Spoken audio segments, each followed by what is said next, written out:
안녕하세요. 만나서 반갑습니다. 역사가 김영주입니다. 한중일 근대사 삼국지 제158부 운명의 전장 정족산성이라는 주제를 가지고 오늘 여러분과 함께 할 겁니다. 1866년 11월 8일 천총 양원수는 500여 명의 정예포수를 거느리고 우여곡절 끝에 강화도에 상륙을 한 데 성공을 하게 되죠.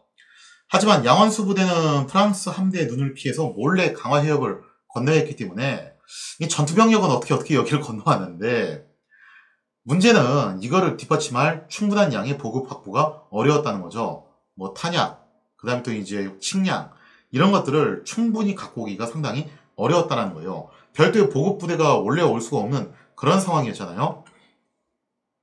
자, 그래서 양원수는 미리 이제 어떤 식으로 대비를 하게 되냐면은 면포대 250여 개를 제작을 해가지고 한 개의 포대당 병사 한 명이 이틀간 먹을 수 있는 식량을 담게 됩니다.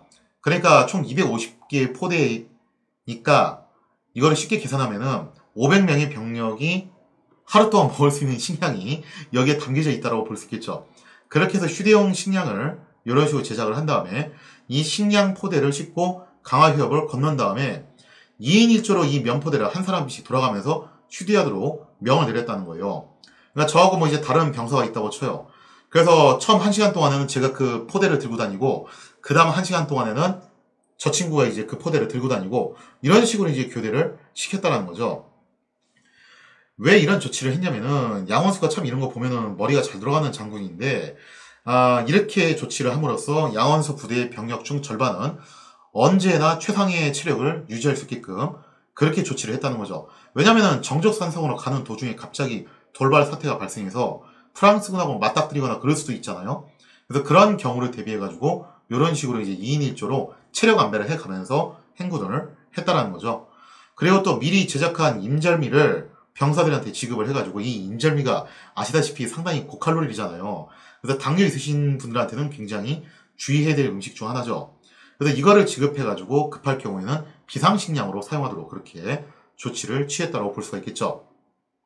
뭐 사실 식량 문제는 정족산성까지만 가면은 해결이 됩니다. 왜냐면은 그 인근 지역에 마을이 있거든요. 전등사라는 사찰도 있고. 그래서 거기서 어느 정도 공수를 받을 수 있어요. 진짜 문제는 원래 뭐냐면은 식량보다도 바로 화약이에요. 그거는 이 인근 지역에서 쉽게 구하기가 힘들거든요. 이렇게 만반의 준비를 끝마친 후 양원수 부대는 서둘러서 정족산성에 입성을 하게 됩니다. 양원수가 왜 하필 정족산성을 결전의 장소로 삼았는가? 뭐 거기에 대해서는 여러 가지 이유가 있죠. 그 이유를 한 번씩 살펴보면요. 일단 정족산성에 대해서 먼저 설명을 해야 되는데요. 당시 강화도의 핵심 거점인 강화산성, 거기가 이제 강화섬 북단에 위치해 있죠. 이곳에는 전 시간에 설명드린 대로 강화 유수부가 위치해 있습니다. 그런데 지금 현재 강화산성을 이미 프랑스군에게 빼앗긴 상태죠. 그래서 프랑스군은 견제할 만한 요새지대는 사실 섬 남단에 위치한 정족산성이 거의 뭐 유일했어요. 여기 말고는 프랑스군을 견제할 만한 그런 베이스 캠프를 차림하는 곳이 없었다라고 볼 수 있겠죠. 이 정족산성은 전등사라는 절이 원체 유명하기 때문에 아마 한 번쯤은 다들 가보셨을 겁니다. 저도 몇 번 가봤는데 해발 고도가 한 200m 정도쯤 되는 그렇게 높은 지대는 아니에요. 그래서 여기에 위치한 굉장히 오래된 고성이죠. 그래서 뭐 설화에 따르면은 먼 옛날에 단군의 세 아들인, 이걸 이제 삼랑이라고 하죠. 그 세 아들이 이 성을 쌓았다라고 해가지고 세간에는 정족산성을 두고서 삼랑산성이라고 부르기도 했다는 겁니다. 그래서 뭐 정족산성, 삼랑산성 두 가지 용어로 다 불린다고 볼 수가 있는데요. 근데 이 정족산성은 산의 능선과 계곡을 아우르는 이렇게 쭉 아울러서 둘러싸고 있는 포곡식 형태로 쌓은 성입니다. 계곡을 포괄하고 있다라고 볼 수가 있겠죠. 이 때문에 북문이 위치한 곳, 여기가 굉장히 험신한 지역인데 난커스예요. 여기는 산악로가 위치했기 때문에 문도 사실은 좁고, 여기는 문이 있기는 있지만 이게 군대가 정식으로 행군을 할 수 있는 곳은 좀 그래요. 물론 뭐 군대가 지나가야 지나가겠죠. 근데 각종 이제 중화기라 병참 시설을 가지고서 행군을 하기에는 굉장히 좀 이제 어려운 곳입니다. 근데 여기는 엄밀히 말하면 이제 등산로라고 봐야 되는 거고요. 근데 실제로는 군대가 그래도 제대로 접전을 벌이고 통과를 하려면은 지대가 낮고 좀 크기가 큰 문을 공략을 해야 되잖아요. 그래서 어디가 주로 이제 포인트가 될 수밖에 없냐면은 해발 고도가 낮은 남문 쪽, 여기가 이제 핵심적인 교통로로 낙점이 될 수밖에 없다라는 거죠. 사실 정적산성은 굉장히 오래된 고성이긴 하지만 그렇게 유명한 성은 아니었어요. 그래서 이게 성이라고는 하는데 가서 보시면 아시겠지만 이 진짜 옛날에 쌓은 구간은 무슨 돌무더기처럼 그게 생겼거든요. 그래서 이게 뭐 언제 만들어졌냐에 대해서는 사실 좀 설이 분분합니다. 단군의 세 아들 삼랑이 만들었다라고 전해지긴 하는데 그 시대에 쌓은 것 같지는 않고 설사 그 시대에 쌓았으면은 이런 석성이 아니라 아마 이제 목책 같은 수준이었겠죠. 그러다가 나중에 삼국시대로 가면서부터 뭐 여기 이제 토성을 쌓고 거기 목책을 두르고 그런 식으로 가다가 고려시대쯤 가서 뭐 석성으로 가가지고 조선시대에 와서 좀 이제 업그레이드 판으로 그렇게 가지 않았을까라고 추정을 할 뿐이죠. 어쨌든 정적산성은 원래 그렇게 유명한 성은 아니었고 진짜 유명한 건 어디였냐면은 정적산성에 위치한 전등사였죠. 전등사 부근에는 이제 고려가 강화도를 천도했을 때 여기에 이제 임시 별장 같은 걸 또 지었던 곳이기도 해요. 그래서 오히려 전등사가 훨씬 유명한 곳이라고 볼 수 있는데 그래서인지 정적산성 자체는 좀 오랜 세월 동안 방치되다시피 해가지고 뭐 이것저것이 허물어지고 그랬습니다. 그래서 어떻게 보면 이제 허름한 돌무더기 같은 그런 형국이었죠. 하지만 양란을 거친 후 조선 조정은 이 정적산성의 중요성을 주목하게 되었다는 거죠. 그러던 중에 조선의 국왕 헌종이 만이산에 위치한 조선 왕조실록의 사고를 어느 쪽으로 옮기게 되냐면은 이 정적산성으로 옮기게 됩니다. 자, 그렇게 되면서 원래 이제 만이산 사고였겠지만 이게 정적산성 사고로 옮겨지게 되고 이 사고가 여기로 들어가게 되다 보니까 정적산성의 중요성이 굉장히 부각될 수밖에 없게 되었다는 거죠. 그래서 이제 그 이후부터 조선 조정은 이 정적산성에 각별한 관심을 갖게 돼요. 근데 제가 전에도 설명드렸다시피 숙종, 영조, 정조 이 3대에 걸쳐가지고 조선이 국방력 증대 작업을 꽤 많이 했다라고 했죠. 그래서 조선의 국왕 영조도 국방력 강화에 꽤 많은 기여를 했던 왕이고 특히 강화도의 방비를 강화시키는 데 있어서 상당히 관심을 가졌던 왕이었습니다. 그래서 이제 영조가 뭐라고 생각했냐면은 이 정적산성이 그래도 실록에 사고가 위치한 곳인데 너무 오래되지 않았냐? 이거 너무 낡았다. 그래서 여기를 다시 보수를 하자 해가지고 일부 구간을 보수하도록 명령을 내리죠. 그래서 이때 특히 정적산성의 교통로가 될 수 있는 아주 핵심적인 교통로가 될 수 있는 남문을 재건축을 하고 여기에다가 문루까지 만들어가지고 종해루라고 이름을 붙이게 됩니다. 사진에 보시는 바로 저기가 정적산성의 남문 일대고 요거는 이제 조선 후기 양식으로 만들어졌다고 볼 수가 있겠죠. 그 다음번 국왕인 정조 또한 정적산성에 군창을 설치하는 등 나름 이제 조선 조정은 정적산성의 방어력을 보강하기 위해서 많은 관심을 기울였다는 거예요. 그래서 옛날에는 그냥 허름한 돌무더기에 불과했지만 그래도 나름 리모델링의 작업을 거치게 되면서 그럭저럭 쓸만한 요새로 탈바꿈하게 되었다는 거죠. 이처럼 정적산성은 조선 후기에 어떤 평가를 받게 되냐면요. 강도가 이제 강화도죠. 강화도는 서울의 목구멍이고 정족은 강화도의 두뇌에 해당한다라고 평가를 받을 정도로 조선 조정이 그래도 각별히 신경을 써서 관리하는 그런 요충지가 돼요.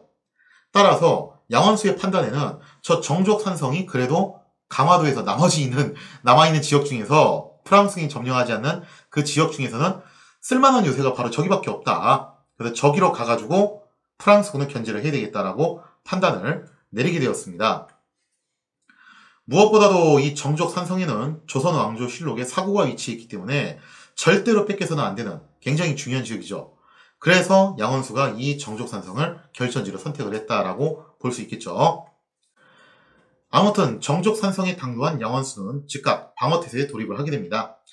양원수의 판단에는 프랑스군이 주둔하고 있는 강화산성이 섬의 북쪽에 있죠. 그래서 여기서 프랑스군이 진군해 온다면은 도로망을 따라서 남쪽으로 오게 될 것이고 그렇다면은 정적산성에 어느 쪽으로 이제 연결이 되냐면은 좀 전에 설명드렸지만 북문 쪽은 험준한 등산로이기 때문에 군대가 글로는 안 올 거예요. 예지간에서는. 그래서 만약에 프랑스군이 온다면은 오히려 우측에 있는 도로망을 따라가지고 쭉 내려와서 필연적으로 정적산성의 동문 여기가 가장 먼저 공격을 받을 것으로 예상이 되는 지점이었다고 볼 수가 있겠죠. 그래서 지금 현재 보고 계시는 저 사진이 제가 직접 이제 강화도 답사를 가가지고 찍은 동문회 사진이에요. 지금은 그래도 저기 앞이 아스팔트로 포장 도로가 되어 있기 때문에 저 근처까지 차를 타고 올라갈 수 있었어요. 그래서 그때 이제 답사 갈 때도 노런쟁이의 MR을 타고서 저기까지 올라가가지고 편하게 갔죠. 가서 이제 바로 코앞에서 이제 동문을 구경을 할 수가 있었는데, 근데 그거야 오늘날 이야기고 옛날에는 분명히 저기가 험준한 산길이었을 거예요. 북문까지는 아니었겠지만 그래도 동문 쪽도 나름대로 산악로가 형성이 되어 있었을 것이고, 그리고 딱 사진 보면은 제가 서 있는 모습을 보면 아시다시피 경사가 장난이 아니에요, 사실은.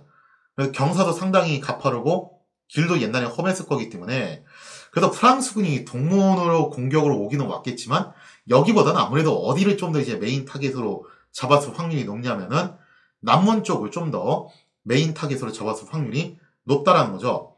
그래서 이제 양원수는 이러한 점을 갖다가 염두를 해두고서 부대를 재배치를 하게 됩니다. 그래서 양원수는 어떤 식으로 방어 병력을 배치를 했냐면은 일단 동문 쪽에는 150명, 그리고 남문에 160명을 배치를 해가지고 동문과 남문을 핵심 방어선으로 삼게 되죠. 그 다음에 만일의 사태를 대비해서 혹시 또 모를 일이니까 북문에는 60명, 서문은 이제 가장 반대편에 위치해 있긴 하지만 여기도 혹시 모르니까 100명 정도를 배치를 해가지고, 그다음 또 뭐 중앙에는 이제 기동 타격대 같은 걸 운영을 했겠죠. 그렇게 해서 방어선은 이런 식으로 이제 형성을 했다라고 볼 수가 있겠죠. 그나마 다행인 것은 이 정족 산성이 그럼 규모가 있는데 그래도 이제 이게 2km 넘는 구간인데 500명 가지고 저걸 다 지킬 수 있냐? 나름 비결이 있습니다. 이 정족 산성 자체가 능선과 계곡을 둘러서서 만든 형식의 산성이라고 그랬죠. 그래서 중간에 있는 성벽지대는요, 사실 이거 사진 보시면 아시겠지만 그 사진 중에서도 좀 이제 왼쪽에 있는 구간, 저기는 좀 이제 현대에 복원한 구간이고 생겨먹은 게 그렇게 생겨먹었죠. 그 다음에 이제 우측으로 이제 가면은 저기 진짜 옛날에 쌓은 구간인데 높이 보면 별로 안 높아요. 그냥 무슨 담장 수준으로 저렇게 만들어놨다는 거예요. 그래서 저걸 가지고 과연 방어를 할 수 있을까 싶기도 한데, 사실은 뭘 보셔야 되냐면은 저 성벽까지 가는 구간이 완전 이 수직 급경사에 해당하는 거의 절벽에 해당하는 언덕길이라는 거예요. 그러면 적군이 저 성벽을 넘어가려면은 손으로 짚고서 올라가는 저 절벽 언덕길을 타고 올라가가지고 저 성벽을 넘어야 돼요. 그러니 여기 공략이 사실은 쉽지 않다라는 거죠. 그래서 애초에 저 성벽 구간은요, 그냥 경계병 몇몇 명만 세워놔도 크게 문제가 없을 정도로 여기는 공략 자체가 상당히 까다롭다라는 겁니다. 그래서 필연적으로 프랑스군은 어디로 공격할 수밖에 없게 되냐면은 성문을 집중적으로 공격할 수밖에 없게 된다는 거죠. 그래서 양원수는 소규모의 병력을 가지고 있었지만 이 소규모의 병력을 잘만 운영하면은, 즉 성문을 집중적으로 방어만 해낸다면은 적은 병력으로도 효과적인 방어선을 구축할 수 있다라고 볼 수가 있겠죠. 자, 이렇게 해서 양원수 부대가 정적 산성에 입성해서 방어 태세를 갖추고 있을 무렵 이러한 사실을 또 프랑스군이 감지를 하게 됩니다. 그러니까 다행히도 양원수가 정적 산성으로 들어오는 과정까지는 감지를 못했는데 들어와서 방어선을 펼치니까 이제 그거는 또 이제 알아채게 돼요. 이걸 또 누가 알려주게 되냐면은 여기서 또 이제 사특한 천주제이 시나리오가 나오게 되는데, 당시 천주교도들은 흥선 대원군에 대해서 이를 박박 갈고 있었고 그래서 프랑스를 응원하고 있었단 말이에요. 자, 그래서 이때 천주교 신자들이 몰래 알려주게 됩니다. 그래서 조선 조정이 호랑이 사냥에 등한 정예 포수 부대를 수백 명을 차출을 해가지고 강화도에 몰래 잠입을 시켰다. 그래서 이미 정족산성에 수백 명이 들어가 있는 상태다. 그리고 모양새를 보니까 추가로 계속 병력이 증원될 것 같다라는 그런 정보를 프랑스군에게 알려주게 됩니다. 이러한 첩보를 받은 프랑스의 로즈 제도 고민에 잠기게 되죠.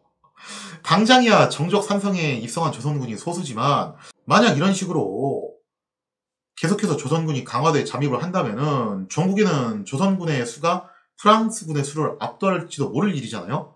그러니까 이 로즈 제독이 당황했던 건 이런 것 같아요. 분명히 우리가 강화해협을 봉쇄하고 있고 그 어떠한 배도 못 지나가게 막고 있는데 쟤들 어떻게 들어온 거야? 혹시 우리가 모르는 비밀 통로가 있나? 그게 만약에 사실이라면은 저런 식으로 찔끔찔끔 들어와가지고 마일리지 쌓듯이 계속 쌓여서 언젠가는 수만 명의 병력이 강화도 안으로 들어올 수 있는 거 아니냐, 그런 우려가 있었다는 거죠. 그래서 마치 그 영화 아바타에서 이런 장면을 묘사를 잘했는데, 압도적인 화력을 갖고 있는 지구 원정대, 여기선 지구인들이 원정을 나가죠. 그에 비해서 이제 행성 원주민이라고 쓰는 나비족은 피지컬은 좋지만 활이나 이제 칼창 이런 걸로 무장을 하고 있잖아요. 원래 화력 게임으로는 상대가 안 돼요. 그런데 이 나비족이 어마어마한 숫자가 결집을 해가지고 순식간에 쪽수로 밀어붙이는 그런 작전을 구사하려고 했다라는 겁니다. 실제로 이게 제국주의 시대 때 종종 이런 방식으로 원시적인 무기를 갖고 있는 원주민 부대가 압도적인 화력을 갖고 있는 제국주의 군대를 격파한 사례가 있어요. 그러니까 로즈 제독이 이걸 걱정을 안 할 수가 없죠. 이렇게 되면은. 만약에 그런 사태가 벌어진다면은 강화도를 장악하겠다라는 초기 프랑스군의 플랜이 박살이 난다는 거예요. 애초에 프랑스군의 작전은 뭐냐면은 강화 해협을 봉쇄하는 것도 중요하지만 강화도 자체를 점령을 해서 요거를 인질로 저당 잡아서 협상을 하겠다. 그게 나름의 레버러지였는데 지금 만약에 강화도를 완벽하게 장악하지 못하고 육지에서 완전히 물러나게 되면은 그러면은 조선 조정을 압박할 카드가 상당히 좀 애매해진다는 거예요. 이렇게 되면은 프랑스군의 기본 작전이 파탄이 날 수밖에 없게 된다는 거죠. 자, 11월 9일, 그러니까 8일날 양원수 부대가 이제 정적산성에 들어가서 배치를 한 거고 이걸 굉장히 신속하게 보고를 받은 거죠. 로즈 제독은 뭐라고 판단하냐면은 이러한 시도는 초장부터 꺾어야 된다. 그래서 아예 일말의 여지도 주면 안 된다. 더 이상 기다릴 거 없이 재빨리 가서 저 정적산성을 밀어버리자라고 판단을 하게 됩니다. 그래서 즉각 군을 출격을 시키게 되는데 그래서 로즈 제독은 올리비에 대령에게 150명의 병력을 이끌고서 즉각 정족산성으로 출격해서 조선군을 몰아내라 라고 그렇게 지시를 내리게 되죠.